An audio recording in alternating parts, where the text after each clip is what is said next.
Oke, assalamualaikum warahmatullahi wabarakatuh. Selamat berjumpa kembali dengan saya Multiteknik Elektro Serang Banten ya. Saya akan ngasih tahu ya untuk kompresor R600 ya, R600. Karena banyak pertanyaan juga yang masuk ke kolom komentar saya ya. Katanya apakah bisa R600 diganti freonnya dengan R134? Bisa ya. Kalau menurut saya itu bisa, karena saya sering mencobanya ataupun sering mempraktekannya ya. Hasilnya pun sama dinginnya, hasilnya sama dinginnya ya. Untuk R600 kita ganti freonnya dengan R134, sangat bisa sekali ya. Dan apa saja yang harus diperhatikan?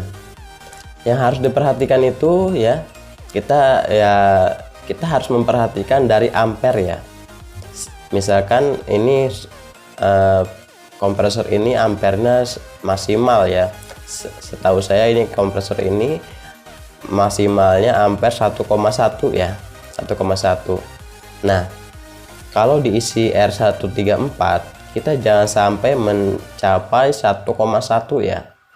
Maksimal itu kita kasih saja 0,9 ya, 0,9. Dan tekanannya pun, tekanan untuk kompresor ini kita kasih ya, tekanannya untuk tekanan freonnya kasih saja 15 psi ya untuk pengisiannya.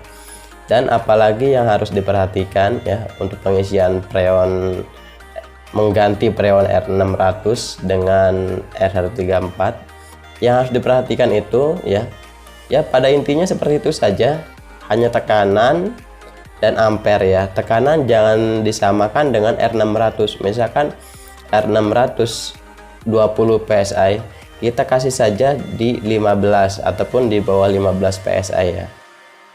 Itu untuk tekanannya itu. Dan jangan lupa ya, kalau untuk R600 itu dia mudah terbakar ya. Kalau kita mengisinya dengan R600, ini kan kompresor R600 ya, dia sangat mudah terbakar ya. Kita lihat dari simbol di sininya ya, tuh ya, ini adalah gambar lambang api ya, lambang api ya. Lambang api ini dia menyimbolkan freon R600 itu sangat mudah sekali terbakar, menyambar api.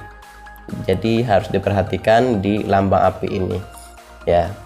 Makanya harus hati-hati untuk pengisian R600. Tetapi jika kita mengisi dengan R134, tidak perlu khawatir, karena R134 walaupun kompresornya kompresor R600, tetapi kita menggunakan R134, tidak usah khawatir, itu masih aman, tidak mudah terbakar. Karena yang mudah terbakar itu bukan kompresornya ya, tetapi yang mudah terbakar itu dari refrigerannya ataupun freonnya ya. Itu untuk pengisian freonnya. Silahkan diisi saja dengan R134 kalau misalkan tidak ada lagi R600 nya, tidak ada stoknya. Dan jangan lupa ya, untuk setelah pengisian freon, jangan lupa pentil ya, pentil seperti ini nih, pentil ini dipotong saja ya, dan dielas lagi, dipotong dan dielas lagi. Itu jangan dibiarkan seperti ini ya. Karena kenapa kalau jangan dibiarkan seperti ini? Karena ini kan nanti kan panas ya lama-lama ya. Dia panas lama-lama, nanti dia pentil ini akan memuai, dan freon pun lama-kelamaan dia akan bocor ya, akan bocor. Itu karena pentil ini kan ada klepnya ya, klep karetnya itu, dia lama-kelamaan akan memuai dan akan bocor gitu. Jadi setelah pengisian freon dipastikan harus dipotong ya pentilnya dan dielas ulang, dielas lagi, jangan dibiarkan seperti ini itu. Dan kemarin juga ada yang bertanya ya, katanya kan untuk membedakan kompresor satu pintu dan dua pintu apa bang, katanya. katanya. Jadi untuk membedakannya itu, saya kalau membedakan kompresor satu pintu dan dua pintu itu ya, saya hanya melihat ampernya saja sebetulnya. Saya hanya melihat ampernya. Jadi setelah kita colokan ya si listrik itu, kompresor ini ke listrik ya, saya hanya melihat ampernya.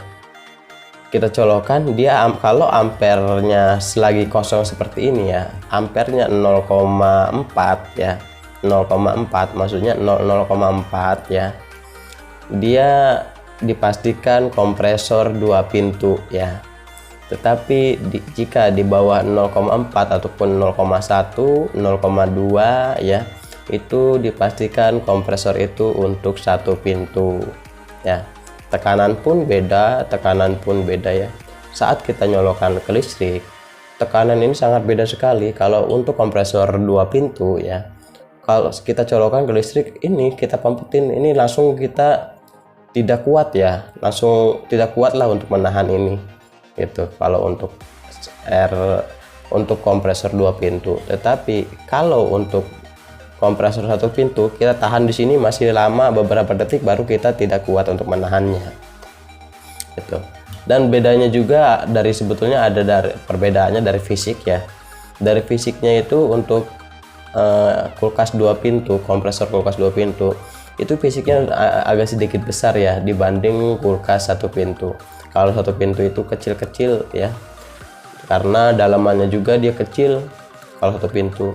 Kalau ini kulkas dua pintu R600, dalamannya kecil. Itu untuk satu pintu. Pistonnya juga dia untuk R600, maksudnya kompresor satu pintu, kalau untuk pistonnya itu sangat kecil sekali ya dibanding dua pintu. Karena kalau dua pintu itu kan membutuhkan tekanan yang lebih besar ya kalau dua pintu. Jadi pistonnya itu dalamannya itu sangat besar sekali dibanding satu pintu gitu. Dan kemarin tuh ada yang bertanya lagi ya ke saya, Bang, kok katanya tiba-tiba, Bang, kok kulkas saya katanya sering terdengar pletek gitu, bleduk gitu kan ya, ada suara bleduk. Terus saya jawab lagi, tapi masih dingin enggak? Masih Bang, masih dingin katanya. Nah itu wajar ya kalau ada suara bleduk gitu ya. Itu karena dudukan dari sini ya, dudukan dari kakinya ini ya, penyangga kakinya ini, dia sudah keropos ya karetnya. Ini kan ada karetnya nih ya, ada karetnya, dia keropos. Jadi karetnya itu ada 4 ya, seperti ini, 1, 2, 3, 4 ya. Keropos biasanya longgar, kendor ya. Silakan saja dikencangkan ataupun dikencangkan aja ya karetnya ya, diganjal pakai apa gitu ya supaya enggak suara bleduk gitu. Jadi kompresor itu kan tidak selalu hidup ya, tidak selalu standby hidup, enggak seperti itu ya. Jadi ada matinya, ada berhentinya, maksudnya ada istirahatnya. Jadi saat dia berhenti, saat dia temperatur itu sudah mencukupi ya, temperatur suhu di dalam kulkas itu sudah mencukupi ya, ini akan mati dengan sendirinya, akan berhenti dengan sendirinya. Maka nanti akan ada suara bleduk kalau di sininya penyangganya sudah kendor ya. Jadi kalau misalkan ada indikasi seperti itu, kita hanya kita tes aja ya, kita coba goyang-goyangkan kompresornya seperti itu ya, seperti ini nih. Nah kita goyang-goyangkan, kalau penyangganya dia kendor pasti dia goyang seperti ini ya. Kalau penyangganya dia kendor, dia goyang seperti ini, maka nanti akan suara, nah kayak gitu ya, nah kayak gitu tuh. Jadi akan seperti itu kan suaranya ya, kayak gini nih tuh, kayak gitu. Makanya penyangganya harus kita kencangkan saja, penyangga kakinya. Kalau bisa jangan sampai pas kita goyangkan nggak goyang ya, nggak goyang, jadi tetek gitu ya, tetek paten gitu. Itu usahakan seperti itu, nanti tidak akan ada lagi bunyi, nah bunyi seperti itu ya, tidak akan ada lagi bunyi seperti itu. Jadi untuk penyangganya aja kencengin aja ya, baut-bautnya kencengin gitu. Mungkin sampai di sini saja ya untuk pertanyaannya dan pembahasan kompresornya ya. Mudah-mudahan video ini bermanfaat ya buat teman-teman di sini, dan sampai jumpa lagi di lain waktu. Dan jangan lupa ya di subscribe videonya untuk bisa mengikuti video-video saya selanjutnya. Silahkan di subscribe aja, di like dan subscribe. Nah, kalau misalkan ada kekurangan dari ucapan saya, mohon dimaafkan karena manusia tidak luput dari kehilapan ya, gitu. Silahkan kalau ada kekurangan silahkan ditambahkan ya dari ucapan saya ataupun keterangan saya, silahkan ditambahkan di kolom komentar. Dan sampai jumpa lagi di lain waktu dan di lain kesempatan. Wassalamualaikum warahmatullahi wabarakatuh. Salam dari saya, Multiteknik Elektro, Serang, Banten.